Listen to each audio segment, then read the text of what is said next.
Viva, está com o Hora da Verdade. O nosso convidado é o Cardeal Dom Américo Aguiar, Bispo de Setúbal, precisamente no dia em que toma posse desta diocese. Eu sou a Susana Madureira Martins e comigo está a jornalista do Público, Helena Pereira. Bem-vindo mais uma vez a este programa.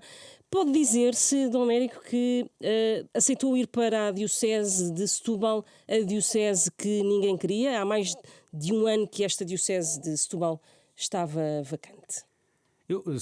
Muito bom dia, muito boa tarde, muito boa noite, porque os nossos leitores, telespectadores e ouvintes consomem estes conteúdos a qualquer hora, em qualquer momento, em qualquer plataforma, e por isso uma saudação assim transversal no tempo.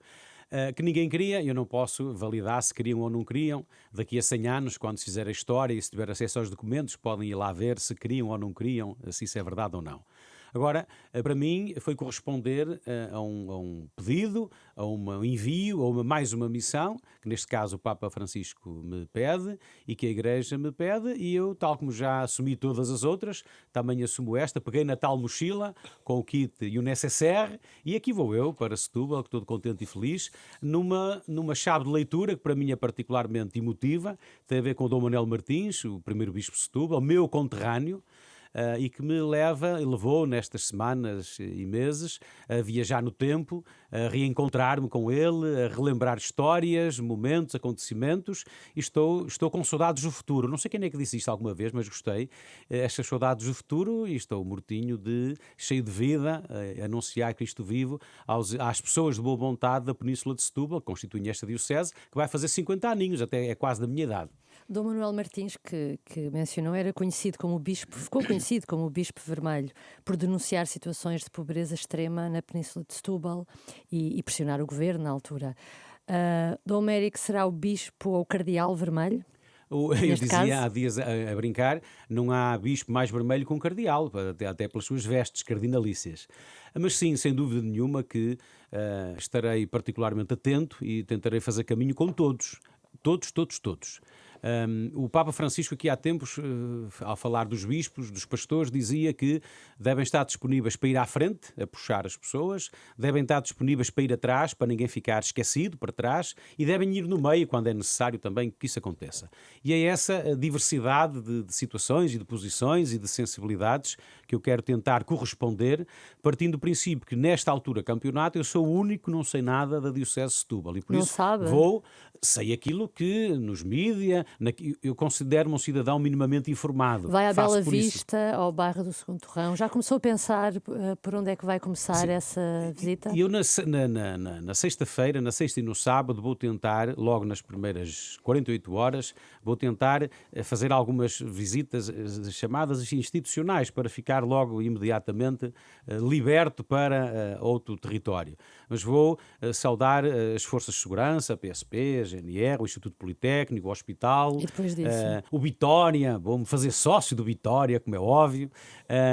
Todas estas coisas que são a cidade, enfim, os servidores da cidade, e as Irmãs da Caridade, as Irmãs que têm um trabalho magnífico, e também a Comissão de Proteção de Menores, também no sábado, reunirei pela primeira vez, para também ter noção daquilo que é esse importante sentir da Diocese de Setúbal quanto a essa matéria, de maneira a poder começar depois imediatamente, olhar para o território, para a geografia e poder, porque assim, há muitos dos bairros que citou que eu conheço de nome, da comunicação social, Nunca lá foi. Nunca lá fui, nem sei se fica do lado de lá, se fica do lado de cá, se fica para aqui, se fica para ali, mas vou tentar que no primeiro, até ao Natal, poder, a Diocese tem 57 paróquias, é uma geografia relativamente pequena, entre o Sado e o Tejo, né? Há dias a aterrar aqui, vindo de Espanha, espreitei e vi a Diocese toda, não é?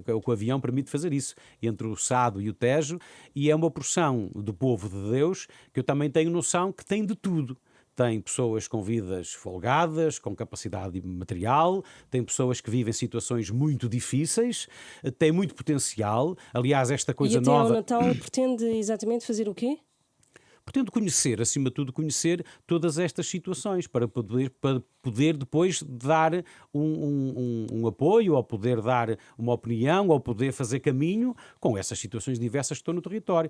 Qualquer coisa que eu pudesse dizer agora era falar sobre uma situação que eu não conheço de verdade no terreno. Porquê que esta a diocese esteve tanto tempo teve um administrador, teve um pároco que era administrador, e que tratou até dos casos de abusos sexuais e tudo. Mas como é que se compreende que uma diocese que é provavelmente com maior população, é a terceira sim. diocese do país, como é que se explica que fique Não deve vaga? acontecer, não deve acontecer. Aliás, nós tivemos, nos últimos tempos, 3 situações muito desconfortáveis para as dioceses e para a Igreja Católica em Portugal, que foram os Açores, Bragança e Setúbal, exatamente. Não pode acontecer. Nós temos que fazer caminho. Aliás, é muitos dos dossiês que o Papa Francisco tem em mãos. Também tem a ver com os protocolos e as metodologias das consultas e das nomeações e das sondagens, de maneira a que os processos de substituição sejam feitos com menor tempo, porque é óbvio que seja, por muito empenho, e eu tenho que saudar e agradecer muito ao padre Lobato, que foi administrador diocesano, em Setúbal, nos Açores, em Bragança, todos aqueles tentaram fazer o melhor. O que é certo é assim, o bispo não faz falta nenhuma, mas se não existir faz muita falta, não é? E portanto causa sempre problemas e dificuldades, e depois há um vazio de resposta, enfim, de acompanhamento. Não deve acontecer, isso não deve acontecer. E naquilo que é a parte que me cabe, até como cardeal e como conselheiro do Papa, trabalhar e também tentar evitar, tentar simplificar, tentar melhorar tudo o que são procedimentos, de maneira a que a sucessão dos bispos nas dioceses não cause estes vazios que são muito prejudiciais para toda a gente. Que respostas é que, por exemplo, a diocese pode ter para pessoas vulneráveis a viverem em Setúbal, que é um distrito uma diocese com problemas históricos, sociais e económicos e com bolsas de pobreza muito profundas. E, por exemplo, como é que o bispo pode responder a uma pessoa que quer ou que precisa, não é? Precisa de uma casa e não tem. Como é que a diocese também pode dar esse apoio? Pois, eu vou ver como é que isso pode acontecer. Eu tenho um pensamento que significa muito respeito por quem está no território, como é óbvio, que é assim. Eu fui várias vezes a Setúbal, no tempo do Sr. Dom Manuel Martins, como seminarista. Estamos a falar de início da década de 90. O pior que pode acontecer é estarmos em 2023 e eu ir a encontrar os mesmos problemas. Isso é que é o pior que pode acontecer. Que significa que, passados 30 anos, nós continuamos a viver os mesmos problemas. Não é expectável, por exemplo, que uma situação tremendista como a que se passou nos anos 80 do século passado, de bandeiras da fome, em Setúbal. Sim, o que eu, como cidadão, e até como alguém que tem gosto da intervenção política, não propriamente partidária, mas política, que eu acho que a questão da polis, da causa pública, deve ser do interesse de todos os cidadãos, tudo o que fizermos é a conversa do dar o peixe ou ensinar a pescar. Nós temos que equilibrar sempre estas duas soluções, porque assim, quem tem fome, quem sofre, merece uma resposta imediata. Imediata. O Sr. Dom António Francisco, bispo do Porto, muito saudoso, dizia: os pobres não podem esperar. E nós podemos dizer isso de quem tem fome, de quem está doente, de quem está só, de quem está abandonado. Não pode esperar. Não há tempo. Não é possível colocar uma fila de espera para quem tem gritos que definem o seu ser e a sua sobrevivência até. Depois, há outra secção que é o que é que nós vamos fazer. Porque prometer tudo a todos e sempre, eu acho que isso já acabou. Acho eu, não é? Tudo a todos e sempre não pode ser. E temos que nos entender como sociedade. Não é? E às vezes tenho pena que em muitas eleições, em muitas chamadas dos cidadãos às eleições, dos mais diversos níveis, às vezes ficamos sempre pelas pessoas e perdemos-nos naquilo que é a discussão do que é essencial. Qual é a tua proposta para estes nossos problemas? Qual é o caminho que vamos seguir? E naquilo que significa a Península de Setúbal, por exemplo, esta decisão agora das famosas NUTs, ou seja, Setúbal, ao longo das últimas décadas, foi prejudicada pelo facto de estar associada aos níveis de riqueza e de atribuição de fundos comunitários por parte de Lisboa. Não é? E agora vai ser separado, em 2027. Não é? Ora, já se perdeu muita oportunidade de fazer diferente. 2027 está aí à porta, mas é preciso fazer um caminho e é preciso fazê-lo acertadamente com a prioridade das pessoas. porque nós já temos um historial de fundos comunitários no nosso país e basta percorrer o país para vermos tantos maus exemplos de tanta coisa que foi feita que não teve como prioridade resolver problemas das pessoas, mas ficámos todos contentes sempre, não é? Quando foi tornado cardeal em Roma, teve como convidados vários dirigentes do PS, o presidente do partido, o secretário-geral do PS, a ministra adjunta, já em tempos foi militante da JS. Não receia que o seu nome seja associado a esta maioria absoluta ao PS e que as pessoas olhem para si como um bispo que vai ter menos vontade ou capacidade reivindicativa junto do governo Não. por ser próximo deles? Eu sou muito amigo das pessoas que disse, como sou muito amigo do Dr. Luís Montenegro, como sou amigo do engenheiro Carlos Moedas, como sou amigo da doutora Ana Coreta Correia, como sou amigo do Dr. Bernardino Soares. Não tenho Mas que problema. perfil podemos esperar? Que seja um bispo como o Dom Manuel Martins, que não tem receio de Não, pôr não, o não, dedo na ferida e às não, vezes não tem- até não tem- ser incisivo, Não, demasiado incisivo para chamar a atenção do poder político? não tenham dúvidas nenhumas quanto a isso. O ser amigo não implica, aliás, se somos amigos, dizemos a verdade. Não é? A amizade implica, obrigatoriamente, dizermos a verdade. E eu sou amigo dessas pessoas. Aliás, tenho pena por exemplo, ainda agora eu convidei para a entrada em Setúbal, convidei todos os deputados eleitos no Parlamento Nacional, na Assembleia da República, todos os partidos. Não é? Eu tenho muito respeito por todos os eleitos. E nos tempos que vivemos, disponibilizar-se a ser eleito para qualquer coisa é heroicidade. É uma cidadania de heroicidade, porque vão ser insultados, vão ser mal pagos, vão ser desrespeitados para a nobreza daquilo que é exercer a política partidária. E eu respeito muito, tenho pena que às vezes a minha experiência do passado tanto é cadastro como é currículo, depende do contexto. Mas não tenham dúvidas que a amizade que eu tenho e que agradeço por muitas pessoas que referiu, eu só não tenho. Vou fazer amizades. Só não tenho amizades com pessoas dos novos partidos, porque não existiam quando eu tive Mas essa não vai vivência. ficar inibido para reivindicar Absolutamente. apoios ou Absolutamente. o que Não fizer tenho- falta pelo à con- diocese? Pelo contrário. Vai ter mais canais a quem bater à Exatamente. porta. Quando foi também tornado cardeal, falou-se muito da possibilidade do Américo ficar em Roma. Chegou a ser convidado para algum cargo no Vaticano ou preferiu a Diocese de Setúbal? Eu tenho dito sempre, e nem é humildade, nem é fugir à questão. A Igreja, desde 2001, que me pede missões para desempenhar.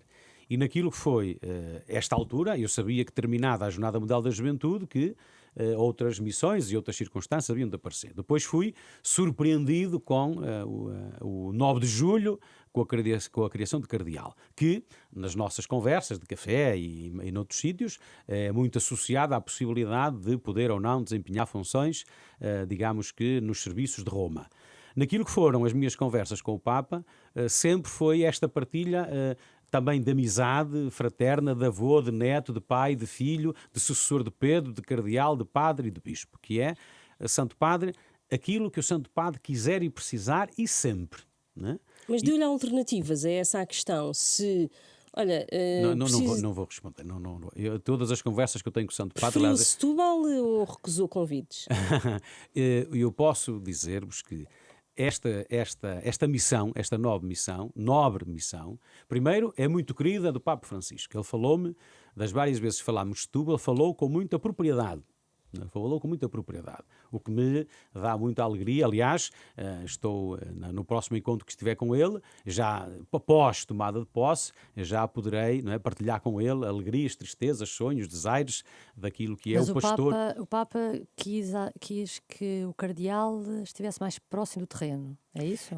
O Papa Francisco tem provocado a Igreja a entender, primeiro, que os cardeais acabaram-se os príncipes da Igreja.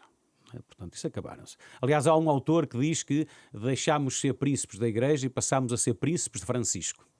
É outra concepção das coisas. E depois também já acabou, acabou a inerência do cardeal estar numa redoma não sei onde, com os seus vermelhos e as suas penas, a ser não sei o quê. Isso acabou. E, portanto, a mim dá-me especial prazer, alegria, dedicação e empenho poder estar no terreno acho que coincide muito com aquilo que é o meu sentir, que é a minha vida, que é a minha história, estar no terreno, num terreno muito especial, muito sensível, historicamente, com a ligação do meu conterrâneo, do Manuel Martins, e a realidade deste território, para mim é uma cereja no topo do bolo naquilo que é esta fase da minha vida, em que, desta conversa com o Papa, entendemos que era o caminho. Era o Sim, caminho. e esse caminho, essa sua missão, vai ser ser bispo de Setúbal para sempre. É o que queres. Exatamente. É o que o Papa lhe prometeu. Não, o Papa não promete nada para sempre nas nomeações. Nem tem que o fazer, porque mesmo sem o dizer, é assim. Não é? Qualquer um de nós, eu quando fui nomeado Bispo Auxiliar de Lisboa, ninguém me disse que eu ia deixar de ser quando deixasse de ser não sei o quê. Não, quando somos nomeados naquele contexto, para sempre. Até que a Igreja, o Papa, as circunstâncias chamam a pessoa, aliás, como qualquer um de nós, em tantas funções da nossa vida, enfim, a nossa expectativa e aquilo que são os trabalhos. A mim, pessoalmente, eu tenho 49 anos, o Sr. D. Manuel Martins tinha 48. E ele esteve lá 23. E eu posso estar lá 30. Portanto, espero que não seja fastidioso para a Diocese de Setúbal esta perspectiva. Mas já sabemos que em qualquer momento, em qualquer circunstância, a Igreja pode nos chamar, agora, sem que isso signifique qualquer prejudicar ou fazer sofrer ou fazer secundarizar aquilo que é o trabalho nesta amada Diocese de Setúbal. Porque hoje em dia, aliás, até com o confinamento nós aprendemos, nós hoje em dia podemos fazer muitas coisas em muitos pontos do mundo sem sair do sítio onde estamos. E já pensou em si como papável? A idade e o facto de ser relativamente jovem é impedimento? É assim, isso é um bocadinho constrangedor.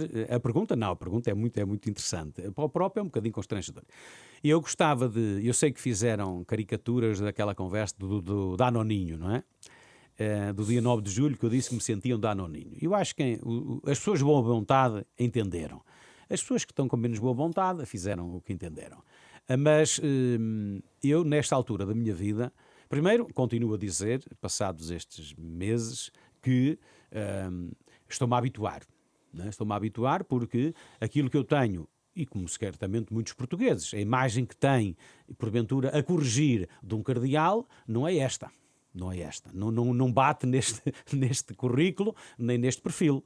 Bate uma pessoa mais velha, um currículo não sei quê, ou não sei o que mais. Portanto, se calhar não encaixa aqui. Mas a eleição e a criação de cardeais é da única e exclusiva responsabilidade do Papa. E, portanto, o Papa, eu confesso que não tive coragem de lhe perguntar o porquê. Não tive. Eu tenho muita lata às vezes, mas essa não tive ainda.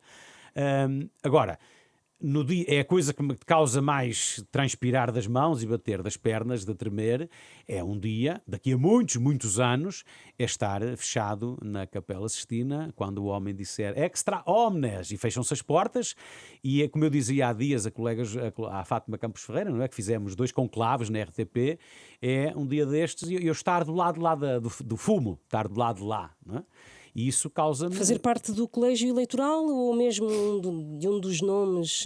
É assim, o Espírito Santo não é domesticável. Não é? Portanto, dizem que a partir do momento que se fecham as portas, que o Espírito Santo começa a trabalhar. E qualquer um pode sair de lá. E a pomba Papa. do Espírito Santo pode fazer isso a qualquer um. É assim, eu acho que não é bonito, ao próprio acho que não é bonito estar a achar que sim e achar que não. Agora, o que eu peço, como peço aos bispos e peço aos padres, que sempre que a Igreja nos pede uma missão, a não ser que tenhamos uma razão muito, muito grave para dizer que não, que digamos sempre que sim às missões que a Igreja nos pede. Então, se vier a fazer parte daquela curta lista de nomes elegíveis, nunca dirá não obrigada, nem pensem nisso. Vamos ver uma coisa. O que o Papa Francisco fez nos últimos anos, ao diversificar o colégio cardinalício, é que já não há lista. Não é? Nós estávamos habituados, há poucos anos atrás, tínhamos uma shortlist, não é? Tínhamos assim o Golden Chair, não é? Aquela 3, 4, 5. Eu acho que quanto mais tempo passa, quanto mais que novos cardeais o Papa coloca no colégio cardinalício, mais fica diluída. Nós temos hoje em dia ausências de peso. Veneza, Milão, Paris, não estão lá. Não é? Ou seja, quando acontecer, daqui a muitos anos, porque nós estamos muitíssimo bem servidos quanto ao sucessor de Pedro, no nosso querido Papa Francisco, eu estou convencido que vai o conclave, guardem para a memória futura, o conclave vai durar mais tempo que ao costume, porque nós não nos conhecemos. Não nos conhecemos e, portanto, aquela coisa de uma primeira votação para ver as sensibilidades, uma segunda para não sei, e por aí fora, eu acho que vai ser o Espírito Santo vai ter mais trabalho. vai ter mais trabalho. Mas, como sempre, chegará a uma solução. E Sim. essa solução será a solução, é sempre a melhor solução. Nós, quando olhamos para trás, E quando nos afastamos do momento, vemos que o Espírito Santo tem sido assertivo naquilo que são os sucessores de Pedro. E se o escolhido for Dom Américo Aguiar, passará de um danoninho para um iogurte bem gordo. O bem gordo acho que é melhor não, é melhor ser qualquer coisa assim mais light, mais saudável. É lógico que no âmbito da conversa de amigos nós podemos sempre equacionar todas as possibilidades porque elas são reais, porque todos os cardeais que entram no conclave têm essa possibilidade. Também temos aquela velha máxima, quem entra papabile sai cardeal, também existe isso. Portanto, acho que não é motivo de preocupação. Nós vemos que quase todos, quando a gente vai ler as histórias dos últimos papas, que poucos são aqueles que lá entraram com a possibilidade, com a perspectiva de, porventura, saírem de lá papas. Aliás, até há correspondência, estou-me a lembrar do nosso querido João Paulo I, não é? Correspondência para amigos e família daqueles dias em que definitivamente não era possibilidade, nem nunca poderia acontecer, e aconteceu. E do que conhece do Papa Francisco, acha que ele tem um perfil semelhante ao Papa anterior, Bento XVI, que resolveu renunciar a determinada altura porque achava que não tinha forças para continuar, ou um perfil parecido com o João Paulo II, que ficou até Eu ao acho limite? que o Papa Francisco já se pronunciou sobre essa questão e até disse que entregou uma carta, logo após a eleição, que entregou uma carta ao Secretário de Estado a dizer que se porventura em alguma circunstância ficasse impedido, não é, na sua saúde, nas suas capacidades de exercer o munus de Pedro, que não sei qual é a expressão, se renunciaria, se abdicaria, não sei qual é a expressão que ele utilizou. E essa é a certeza que eu tenho. O Papa Francisco não desistirá. Não desistirá, a não ser que conclua da sua impossibilidade. Não é? Isso ele tem repetido isso, que se tiver perante uma situação física, de saúde, que o limite o exercício de Pedro, que o fará. Mas eu das várias vezes que estive com ele, até pós-operatório, pós-momentos não sei de quê, e ele está cada vez melhor, né? Ele está cada vez mais fortalecido, cada vez mais animado. Embora o tenhamos visto na Jornada Mundial da Juventude, em cadeira de rodas. Sim, mas isso é a limita que quem já foi operado a uma hérnia não sei das quantas. Aliás, eu fiquei surpreendido com aquilo que foi fisicamente a sua prestação no Papa Móvel durante a Jornada Mundial da Juventude. Mas já nos encontramos posteriormente e pronto, há essa limitação física de mobilidade, mas não mais do que isto. Esteve há relativamente pouco tempo, antes da Jornada Mundial da Juventude em Jerusalém, e contactou quer com palestinianos, quer com judeus. Encontrou nessa altura um ambiente que antecipasse este conflito que vemos nestes dias? Absolutamente. Eu estive como disse, com o meu irmão neo-cardeal, Pizzaballa, o senhor patriarca de Jerusalém, que também foi surpreendido eu acho que era o almoço, foi surpreendido durante o almoço com o anúncio da sua criação como cardeal. Estive com os nossos irmãos de Jerusalém, de Israel, da Terra Santa. Também tive com a senhora ministra do Turismo e, agora não peço desculpa, não sei qual é a outra terminologia, na Palestina, em Belém. E absolutamente não houve sinal. Aliás, eu estive lá naqueles dias que havia uma grande manifestação que tinha a ver com a legislação da justiça, qualquer coisa do primeiro-ministro Netanyahu, uma grande manifestação que estava a ser preparada e a acontecer, e depois senti na pele, mesmo com qualidade diplomática, senti as dificuldades de passar no muro, passar naquele checkpoint, senti muito, tivemos ali várias dificuldades, tivemos que ir à volta para outros sítios para tentar passar de um lado para o outro, e senti na pele a dificuldade de quem trabalha de um lado, quem vive do outro, famílias de um lado, famílias do outro, senti na pele essa dificuldade muito viva. Depois, ao estar com uns e com outros, ao celebrar, ao visitar, senti o brilho nos olhos, senti a alegria, a esperança de quem vive há muito tempo, dificuldades maiores que nós, não é? Nós temos sempre esta sensação de mudar de canal e está tudo resolvido, mas há pessoas que têm a vida inteira, ou uma boa parte da vida, sempre num contexto de dificuldade, de movimentação, de expressão, de construção, de sonho, de vidas, e nunca pensei que no 7, 8 de outubro que acontecesse o que aconteceu. Gostaria de ser emissário do Papa para mediar de alguma maneira este conflito? Este não digo, não é? Porque o Santo Padre, aliás, o Cardeal Pizzaballa é uma pessoa respeitadíssima no contexto, e acredito e sei que quer ele, quer outros agentes, quer da Santa Sé, quer de outras instituições, têm trabalhado sem descanso para encontrar as melhores soluções possíveis para esta situação. Quando o coração do homem deixa de permitir que Deus habite, que o amor habite, tudo pode acontecer. E de facto nós temos assistido, quer no ato agressivo, hediondo e violento do Hamas naquele festival e nos kibbutz, e aquilo tem tudo vivo. Quer depois aquilo que é uma reação, e não vou discutir agora. Eu acho que o pior que a gente pode fazer, e até agora na sexta-feira o Santo Padre pede que rezemos pela paz, é rezarmos pela paz tomando um partido, não é? Nós queremos a paz para todos os irmãos, porque eu há dias disse, eu não sei quem é que ganha com a guerra, eu sei quem é que perde, e quem perde são sempre os mesmos.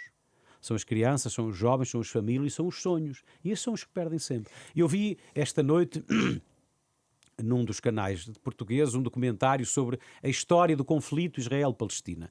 E confesso que foram mais dados que acolhi, que não conhecia, que me levam a lamentar muito que, de facto, quem sofre no fim são estas pobres e amadas pessoas, porque desde o início do século XX que a Inglaterra, que a França, que a Sociedade das Nações, que os políticos, o xadrez geopolítico internacional, que se vai movimentando e vai tomando decisões que prejudicam sempre os mesmos, os mais fracos. É mais fácil fazer diplomacia na Ucrânia, como foi inicialmente.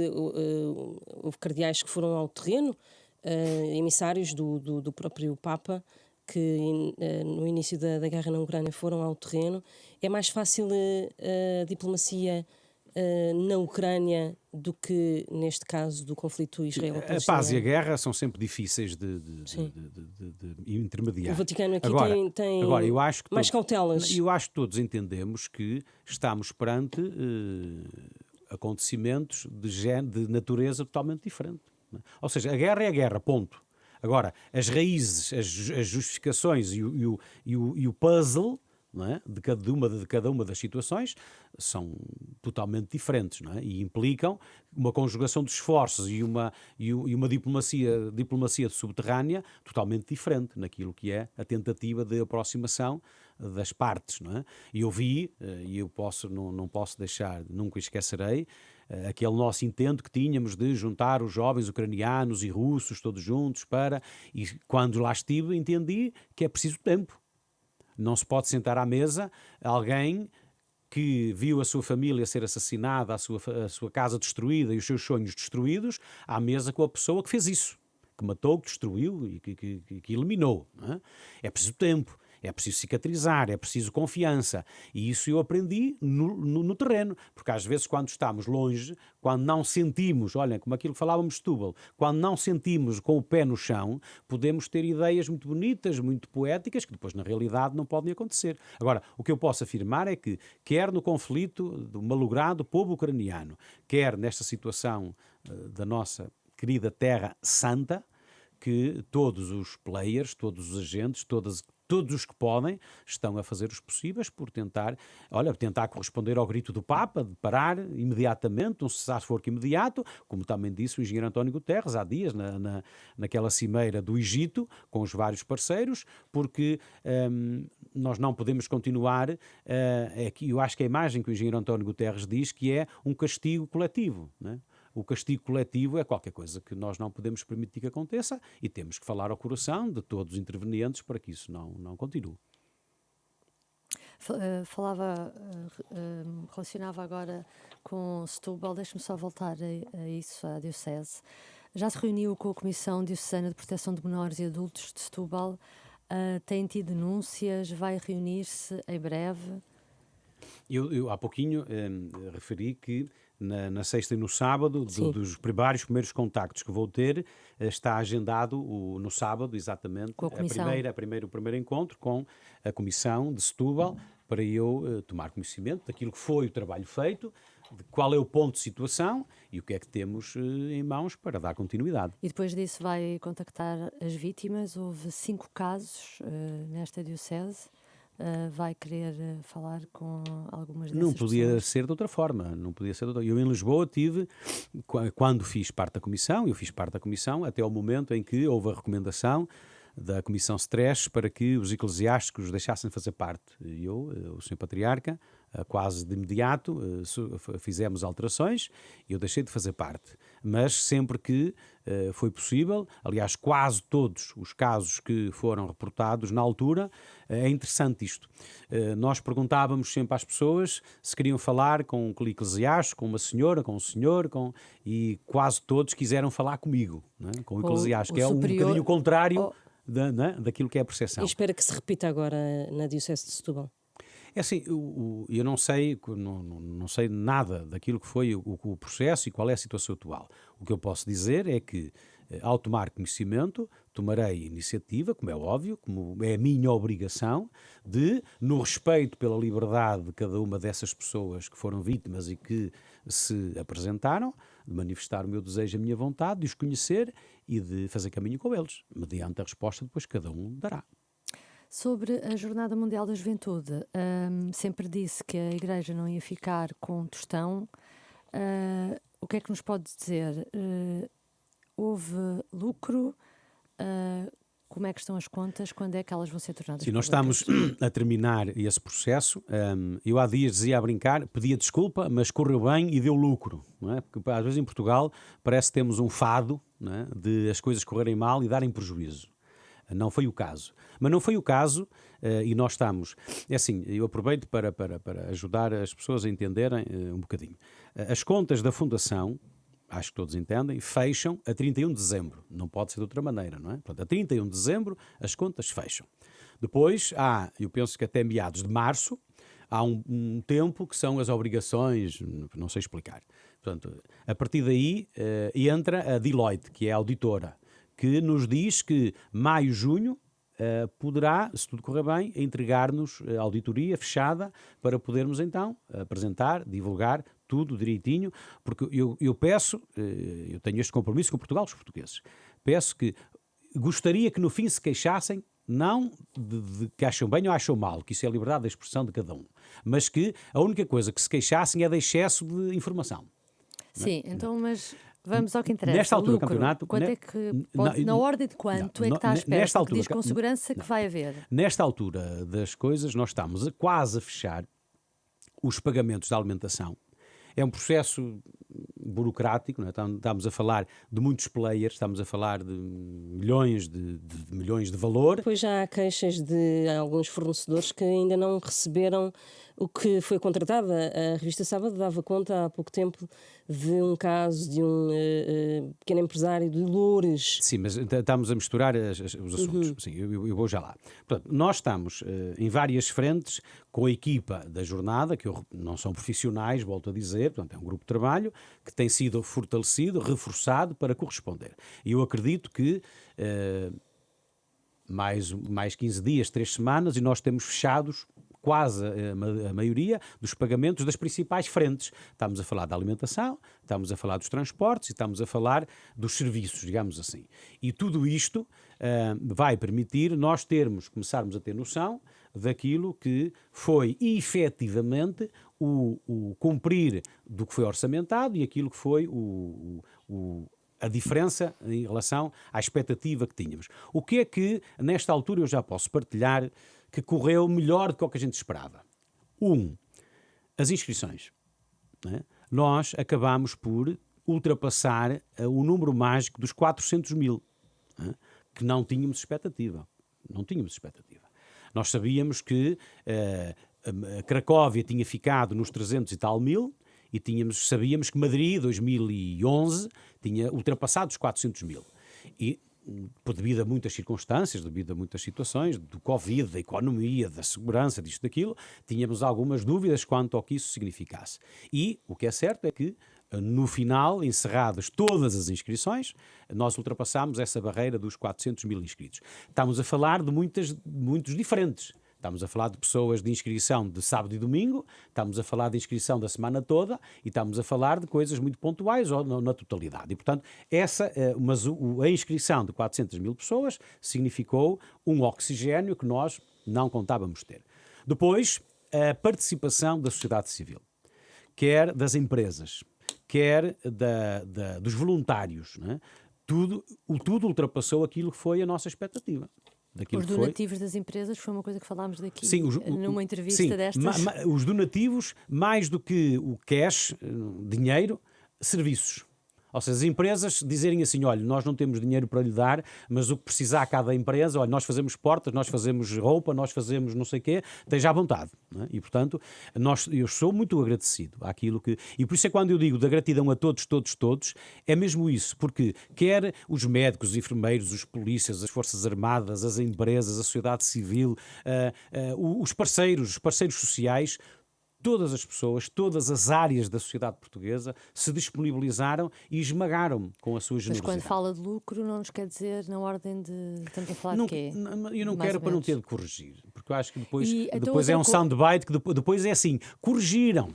Sim, então outra coisa, já está identificado esse dinheiro para onde é que vai, porque disse que ia ser empregue o entendimento que nós temos desde o início, aliás, com o Sr. Cardeal Patriarca Manuel Clemente e agora com o Sr. Dom Rui Valério, o entendimento que nós temos é que a solução será acordada entre o Governo de Portugal, a Câmara Municipal de Loures, a Câmara Municipal de Lisboa e a Fundação JMJ.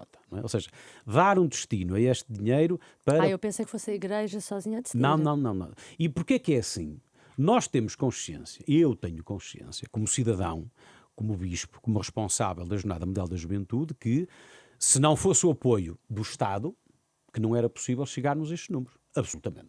Não é? Absolutamente. Porque se eu for àquilo que foi o empenho do Estado, do Governo, das câmaras, da A, B, C e D, e dizer, bem, então os senhores vão assumir os custos disto tudo. Eu estava aqui com outra, a música era outra, não é? A música era outra, não era esta. Não é? Eu tenho plena consciência disso. E agora, como é que nós então fazemos agora repercutir esta mais-valia? Porque assim, nós não podemos agora dizer assim, olha, agora vamos passar um cheque à Câmara e ao Governo a devolver, isso não está previsto, não pode ser assim. Agora, pode e deve ser desta maneira, que é fazer repercutir este valor em projetos dos jovens, né, que sejam validados, Governo, Câmara Municipal de Lisboa, Câmara Municipal de Loures e Fundação JMJ. Com o esforço que eu tenho dito que, definitivamente, não seria sério nem aceitável que a Igreja tivesse qualquer tentação de abarbatar o que quer que fosse, porque... E depois outra coisa que eu gostava de dizer. A Jornada Mundial da Juventude, apesar de tudo o que se diz e não sei o quê, teve e vai continuar a ter um retorno positivo. Não é? Seja económico, seja financeiro, seja de imagem, seja disto, seja daquilo, e acima de tudo nos jovens que participaram da Jornada Mundial da Juventude. É uma das perguntas... Susana, quanto a Loures, eu gostava de dizer que é assim, nós aqui somos um dano colateral, porque é assim, eu vi a reportagem, aliás até já tomei a iniciativa de chegar a essas pessoas, não é? De chegar, porque é assim, o que é que acontece? A CERU, a Câmara de Loures e a Câmara de Lisboa fizeram obras no Parque Tejo e Parque Trancão, através das suas empresas municipais, a CERU e Loures, não sei se diretamente, e contrataram uma empresa. Essa empresa contratou outra empresa e assim sucessivamente até chegar a estes nossos concidadãos que fizeram o trabalho. E eu ouvi-os e fiquei muito triste. Fiquei muito triste com aquilo que eu vi. Não é? O que é que eles estão a dizer? Esforçaram-se, endividaram-se, empenharam-se e agora há um senhor, que, segundo eles dizem, que não lhes paga porque não tem, porque não sei o que mais. E depois vamos às empresas que foram contratadas em primeira linha e disseram que está tudo pago, está tudo fechado. Na segunda linha está tudo pago, está tudo fechado. Bem, agora chegámos aqui à quinta linha e alguém houve aqui qualquer coisa. E o que é que eu pedi? Pedi porque essas pessoas nunca nos tinham chegado diretamente, nem nós temos qualquer obrigação disso.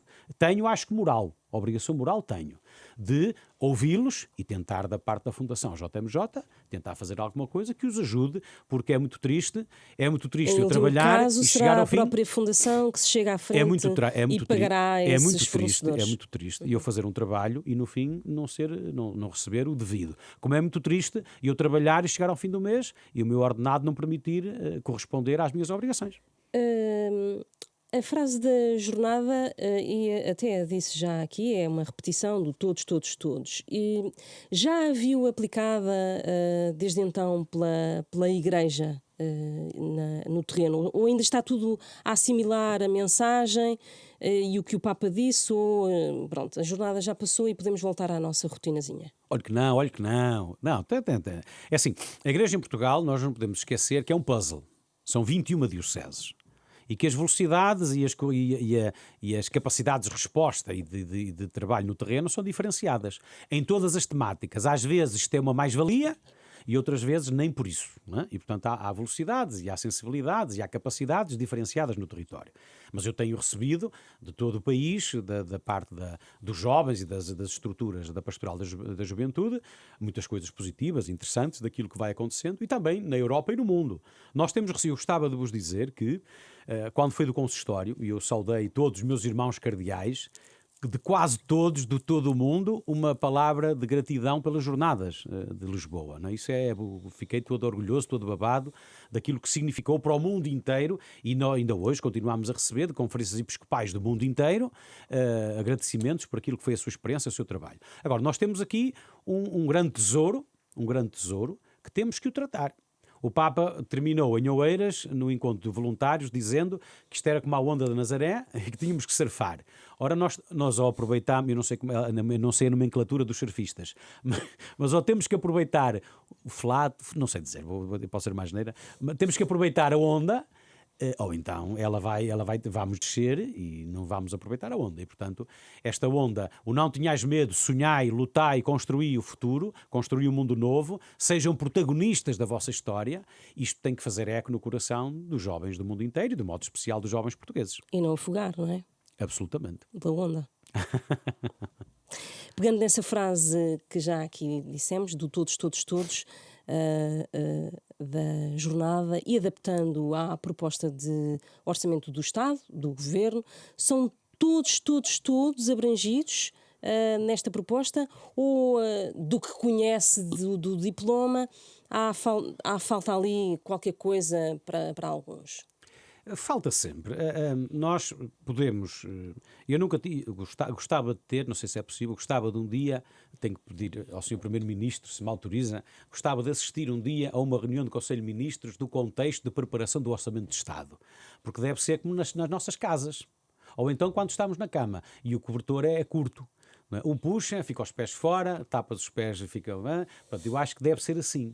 Cada ministério, cada área, puxa para um lado, puxa para o outro, e é preciso um entendimento, até que há um momento em que acabou a conversa e quem manda decide. Né? Acho que deve ser assim. Mas confesso, fica aqui a partilha, não sei se legalmente é possível um cidadão participar a título de observador. O Presidente da República já participou. Pronto, então olha, estão-me a fazer ao piso. Muito bem. Agora dizer-vos o seguinte. Primeiro, dizer que... eu não tenho ideia, não tenho memória de um orçamento que tenha agradado a toda a gente. Não tenho ideia. E, portanto, este é destinado à classe média? Tem essa é assim, ideia? O que eu posso comentar é fruto da intermediação dos mídia, porque eu não tive disponibilidade nem ir à PEN, nem ir ao calhamaço, não tive essa disponibilidade. E tudo aquilo que eu tenho de conhecimento direto é muito intermediado pelos mídia e andámos muito à volta de 2, 3, 4 pontos e não mais do que isso. Agora, a mim agrada-me que estejamos num caminho das famosas contas certas, que acho que foi um caminho muito longo que percorremos na democracia e na governação. Estávamos habituados a que não fosse assim. Agora, é preciso sempre, e eu acredito, aliás, na sensibilidade do Dr. Fernando Medina, do seu Primeiro-Ministro e dos vários governantes, dos vários ministérios, acredito sempre em que cada um tenta fazer o melhor possível. Agora, também aceito que E a democracia é isto, e o regime democrático que vivemos é isto. Cada partido, cada área e cada sensibilidade tem sempre um foco diferenciado naquilo que é a sua identidade, o seu carisma e aquilo que são. E eu acho que isto é muito importante. Aqui, quando olhamos para o país, quando olhamos para os seus problemas, é muito enriquecedor que nós, como cidadãos e eleitores, tenhamos à nossa frente, olha, estes propõem isto, estes propõem aquilo e aqueles propõem aquilo. E eu quero assim. É muito importante que assim seja. E é muito importante que nestas semanas e neste tempo de apresentação e discussão deste documento importante da governação do país, que nós não nos distraiamos com coisas, enfim, secundárias e haja um debate profundo e sério por quem tem que tomar as decisões. Há uma medida que tem estado a ser muito discutida deste orçamento, que é, por exemplo, o aumento do IUC. Para automóveis anteriores a 2007. Como é que vê este aumento? É uma questão secundária ou não? Não é para quem a vai viver. Não é para quem a vai viver. Para quem não vai viver esse problema, é secundário ao cubo. Não é? Quem não tem nenhuma viatura, matrícula anterior a 2007, não está a perceber sequer a discussão. E depois, quando a gente vê o número de pessoas que têm viaturas, eu estou a utilizar uma que é de 2009, e portanto... Agora, é lógico que eu sou um perigoso ativista ambiental. Não é? Já agora, um parênteses, não concordo com este novo estilo de intervenção e tenho medo que isto acabe mal. Tenho medo que um dia destes não seja tinta e que não seja uma coisa de fediver e que seja uma coisa com consequências graves. E apelo, eu como irmão ativista ambiental, aposentado dos anos 90, peço a estes jovens que não deixem de intervir, não deixem de chamar a atenção, mas não danifiquem a propriedade e não agridam as pessoas. Porque isto pode acabar muito mal. O quê? Um ministro, em vez de levar a conta... Não estou a dizer isso. Eu estou a dizer no nível de um dia pode aparecer aqui um player que não faz parte deste grupo e que ataca com outro peso, com outra gravidade e ficamos todos muito tristes por isso acontecer certamente. E todos com culpas, moralmente culpados do que aconteceu. E portanto eu peço a estes jovens que eu admiro, aliás o Papa Francisco na Laudato Deum fala na importância, aliás o Papa diz que estes movimentos são importantes, que os acusamos disto e daquilo, mas eles são importantes porque significa a nossa falta de comparência como cidadãos, não é? E, portanto, é muito importante, e eu que passei por lá, respeito e admiro que os jovens se empenhem publicamente na luta por aquilo que eles acham que são os seus objetivos, e eu concordo com eles, mas peço-lhes que condeno totalmente estes gestos, e peço que encontrem outra maneira de chamar a atenção, de aproveitar mediaticamente, que é esse o objetivo, eu entendo, mas não danifiquem a propriedade, nem ataquem as pessoas, não é? Porque acho que isso é o limite de uma sadia convivência e eu temo que um dia deste possa acontecer qualquer coisa mais grave e não gostava que não acontecesse. Em relação ao imposto... Acha que isso serve o ambiente ou não, este imposto? É assim, teoricamente, quando eu ouço a justificação, se me disserem assim, vamos pressionar o cidadão para que ele não tenha carros tão poluentes, isso eu aceito.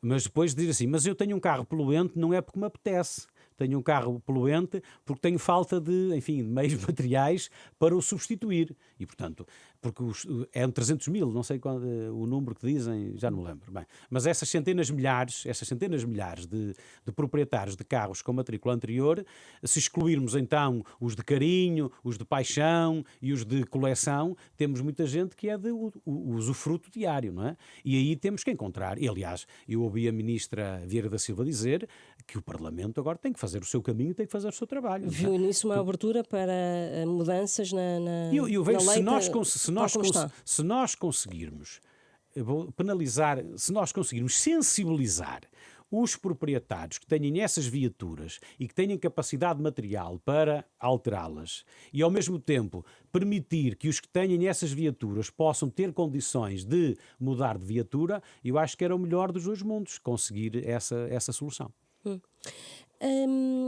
A Igreja é responsável por diversas instituições de solidariedade social, Setúbal também, obviamente, imagino eu.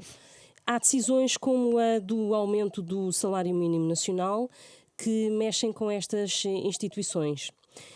O governo devia ouvir quem está no terreno, porque ouvimos há dias o padre Lino Maia, da CNIS, dizer que estas instituições não foram ouvidas. O governo devia ouvir as IPSS sobre estas mexidas que realmente alteram a vida destas instituições. Eu acho sempre importante, aliás, como o Papa Francisco, o modo sinodal. O sinodal é falarmos, ouvirmos e decidirmos. Eu acho que é muito importante e eu tenho presenciado a presença do Sr. Primeiro-Ministro, aliás, num Congresso das Misericórdias, da CNIS, nós vemos e testemunhamos que há momentos de maior proximidade e caminho em conjunto, há momentos de desencontro, isso faz parte da caminhada que se faz. Agora, o que é certo é o seguinte, e eu acho que tem que ficar claro, o salário mínimo é pouco, é curto. Não é? Principalmente nós temos de fazer alguma coisa e eu peço desculpa do seguinte, nunca me vão encontrar, em princípio, a ser contra porque sim, a querer soluções para os problemas contra não sei quem. Eu acho que nós não temos nada a construir, nada contra não sei quem. Podemos construir juntos. E é assim, o salário mínimo é curto, principalmente para as pessoas que querem corresponder aos mínimos dos seus sonhos, dos seus projetos, das suas famílias. E é muito triste que cheguemos ao fim do mês e um número muito significativo de portugueses que trabalham chegarem ao fim do mês e o ordenado não permitir corresponder às suas obrigações. E nós temos que fazer aqui um salto de humanizante, não é? Com todos os parceiros. Aliás, eu já conversei com o Bispo e já testemunhei com o Conselho Económico e Social, o Dr. Francisco Assis e todos os parceiros. É muito importante que sejam soluções que se encontrem com a participação de todos, porque não adianta nada ser unilateral. E, portanto, temos que encontrar soluções. Com as IPSS. Depois, qual é o problema? O problema é que quanto mais aumenta o salário mínimo, mais juntas ao médio. E nós temos, e eu como tive experiência de uma empresa, até há poucos dias, isso é injusto também. Porque a certa altura, quem está no meio, depois diz assim, bem, eu afinal estou no meio, mas ganho quase o salário mínimo. Bem, ou seja, isto nós temos que pensar no global. Que é, senão daqui a pouco o salário mínimo e o médio encaixam. É bom para o mínimo, mas não é propriamente aliciante para quem está a meio da tabela, digamos assim. Depois, aquilo que significa as IPSS e todas as instituições que infelizmente vivem muito com trabalhadores não esses níveis salariais. Que era bom, como eu já ouvi, o Dr. Manuel Lemos, o Padre Lino Maia, dizer que bom que era que as IPSS tivessem outra capacidade para outras remunerações, que bom que era. Infelizmente não é possível, porque andam sempre na linha vermelha. E depois é sempre aquilo que significa a comparticipação do Estado e os gastos correntes da instituição andam sempre ali com a corda no pescoço. E eu fui capelão da Misericórdia do Porto e acompanhei muitas instituições e sei muito bem que a alegria do aumento do salário mínimo é por segundos. Principalmente naqueles que têm que providenciar as receitas para cobrir esses aumentos. Agora, o que é que nós temos que encontrar? Temos que encontrar aqui mecanismos. Eu sei que a Sra. Ministra Ana Mendes Godinho e toda a máquina, e o Padre Lino Maia e o Dr. Manuel Lemos, temos que encontrar aqui soluções para o bem de todos, porque o trabalho do setor social é insubstituível no nosso país. E, portanto, não podemos pôr em causa a sustentabilidade deste terceiro setor, como se viu no confinamento da pandemia, como se viu com a Troika. É uma almofada de conforto e de segurança, é um para-choques da sociedade portuguesa, e nós, quando tem que ser quase automático, se há um aumento do salário mínimo, isso tem que automaticamente significar um aumento, um paliativo naquilo que significa a possibilidade das instituições receberem da parte do Estado o aumento correlativo, até superior, para poder acomodar esses aumentos. Agora, nós não podemos pôr em causa o aumento dos salários mínimos por causa disso. Porque senão isto é uma pescadinha de rabo na boca. A certa altura estamos no pântano. A certa altura estamos no pântano, não sabemos como é que acabamos de sair. E o que eu peço é que todos os intervenientes na causa, nesta área, que é uma área muito importante, infelizmente muito importante, e nós vemos nestes dias os números aumentar dos sem-abrigo, das pessoas com vulnerabilidade, de tantas situações, e eu acho que isto ainda estamos a viver o tsunami do confinamento, do Covid e todas essas questões, e só podemos dar as mãos para resolver estes problemas todos juntos. Isto não é, eu acho que não adianta nada tocar o sino e acusar o Estado, nem adianta nada ao Estado julgar que resolve sozinho. Nós resolvemos os assuntos todos juntos, a sociedade civil, o terceiro setor e o Governo e o Estado naquilo que são as suas obrigações. Gostava de trocar impressões consigo sobre a política e a estabilidade política se existe ou não, ou se o cenário é de crise social e económica, ou se isso é artificial.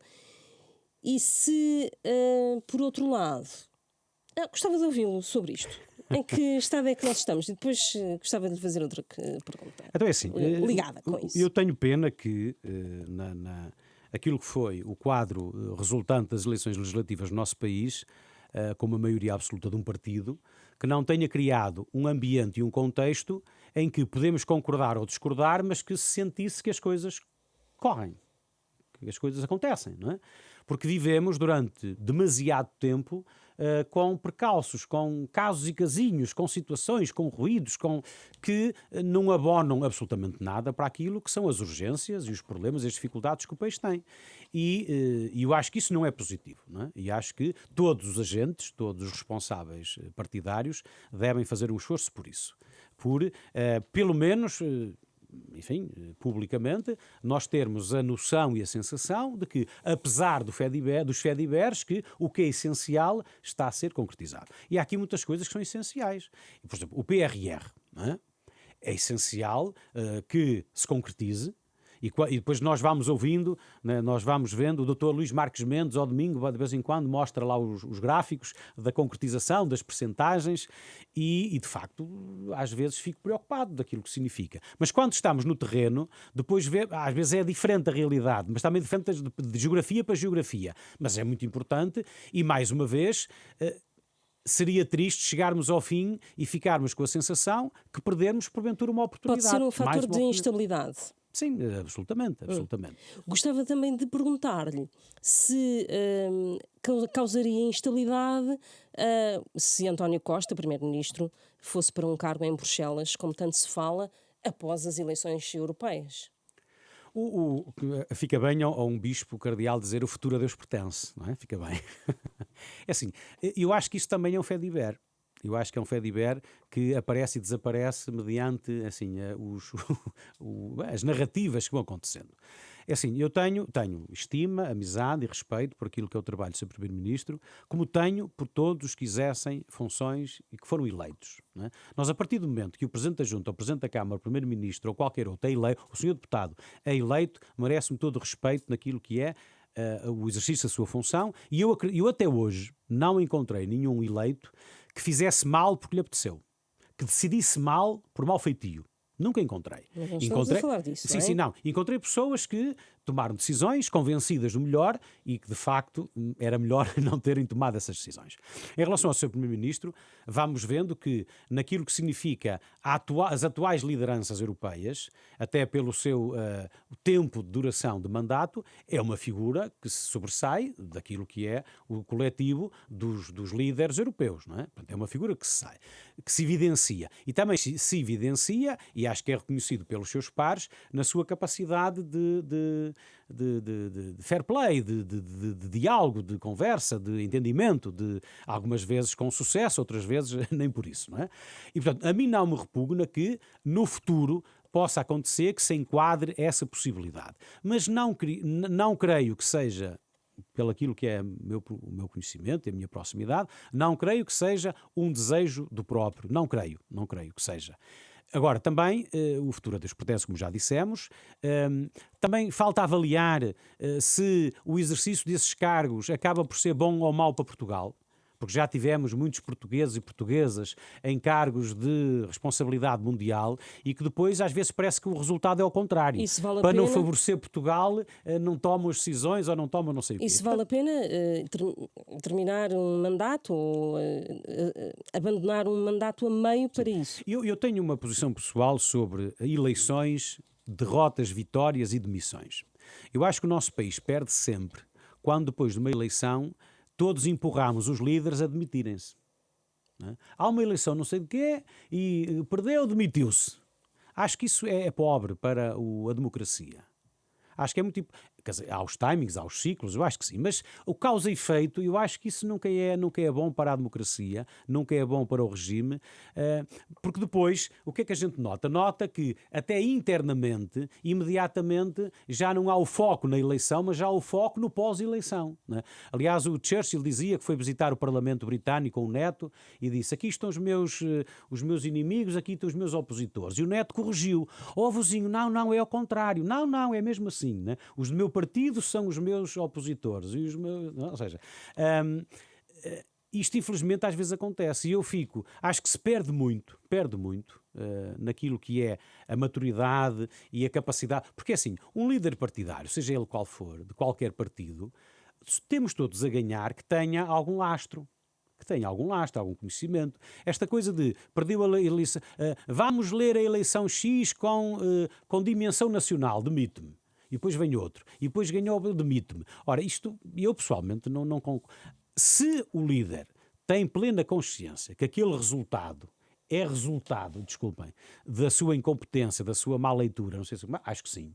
Agora, na normalidade do seu exercício de mandato, aliás, nós já estamos a ver a tenda montada, à volta, por exemplo, do Dr. Luís Montenegro, não é? Já estamos a ver a festa, já estamos a ver, se as eleições europeias não correrem bem, porta fora. E já não sei quem é que está a empurrar para a porta. Já não sei se o foco é nas eleições europeias. Os adversários. Se são os inimigos, exatamente, os adversários. Ou seja, eu acho que isto não é bom para os partidos, não é bom para a democracia e não é bom para o fair play. Não querendo fazer um paralelo com Muito a própria bem. Igreja e para Susana, terminarmos, venha ao paralelo. sim, sobre política interna da Igreja, o Dom Américo Aguiar não faz parte de nenhuma comissão na Conferência Episcopal. Considera que é alvo de uma qualquer guerra dentro da Igreja, alvo de anticorpos dentro da Igreja, e que isto se trata de política interna da Igreja Católica e dos adversários ou não que existem na Igreja? É assim, os meus irmãos bispos na Conferência Episcopal Portuguesa, ciclicamente somos convidados a eleger os seus pares para as mais diversas responsabilidades. E em cada momento, eu já passei por 2 eleições da plenária, em 2019, tinha acabado de chegar, tinha acabado de ser nomeado bispo, auxiliar de Lisboa, e no ano passado, este ano já, também.